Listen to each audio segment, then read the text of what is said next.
ഒരു സൈക്കോപാത്തിന്റെ ഭരണം ലോകത്തിന് എന്താണ് നൽകുന്നത്? ഭീകരതയുടെ കറുത്ത ദിനങ്ങൾ.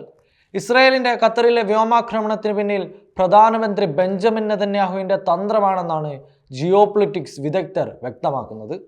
തെൽ അവീവ് ജില്ലാ കോടതിയിൽ നെതന്യാഹുവിനെതിരെ ക്രിമിനൽ കേസിന്റെ വിചാരണ ആരംഭിച്ചിരിക്കുന്നു. 2 മുതൽ 10 വർഷം വരെ തടവ് ശിക്ഷ ലഭിക്കാവുന്ന ഈ കേസിൽ ശിക്ഷ ഒഴിവാക്കാൻ നെതന്യാഹു എന്തും ചെയ്യുമെന്നാണ് വിദഗ്ധർ വിലയിരുത്തുന്നത്.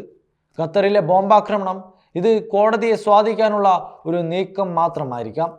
ഇന്നലെ ഖത്തറിന്റെ തലസ്ഥാനമായ ദോഹയിൽ ജനവാസ മേഖലയിൽ ഇസ്രായേൽ ഫൈറ്റർ ജെറ്റുകൾ ആക്രമണം നടത്തി. ലക്ഷ്യം ഹമാസിന്റെ ആസ്ഥാനത്തെ ഉന്നത നേതാക്കൾ ഖാലിദ് മിഷ്അൽ, ഖലീൽ അൽ ഹയ്യ, സഹീർ ജബാരിൻ തുടങ്ങിയവർ താമസിക്കുന്ന കെട്ടിടങ്ങൾ. റിപ്പോർട്ടുകൾ പ്രകാരം ഖലീൽ അൽ ഹയ്യയും സഹീർ ജബാരിൻ കൊല്ലപ്പെട്ടതായാണ് സൂചന. എന്നാൽ ഖത്തറോ ഹമാസോ ഇത് ഔദ്യോഗികമായി സ്ഥിരീകരിച്ചിട്ടില്ല. ഓപ്പറേഷൻ സമ്മിറ്റ് ഓഫ് ഫയർ എന്ന പേര് നൽകിയ ഈ ആക്രമണം US പ്രസിഡന്റ് ഡൊണാൾഡ് ട്രംപിന്റെ വെടിനിർത്തൽ ചർച്ചകൾക്കിടയിലാണ് നടന്നത്.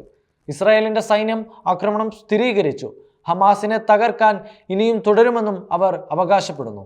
ഖത്തർ ഈ ആക്രമണത്തെ ശക്തമായി അപലപിച്ചു. അന്താരാഷ്ട്ര നിയമങ്ങളുടെ നഗ്നമായ ലംഘനമാണിതെന്ന് വ്യക്തമാക്കി. US-ന്റെ അറിവോടെയാണ് ആക്രമണം നടന്നതെന്ന് വൈറ്റ് ഹൗസ് സ്ഥിരീകരിച്ചതായും റിപ്പോർട്ടുകളുണ്ട്.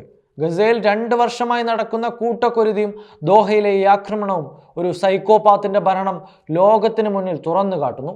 നെതന്യാഹുവിന്റെ കേസ് എന്താകുമെന്നാണ് ഇനി അടുത്ത ചോദ്യം.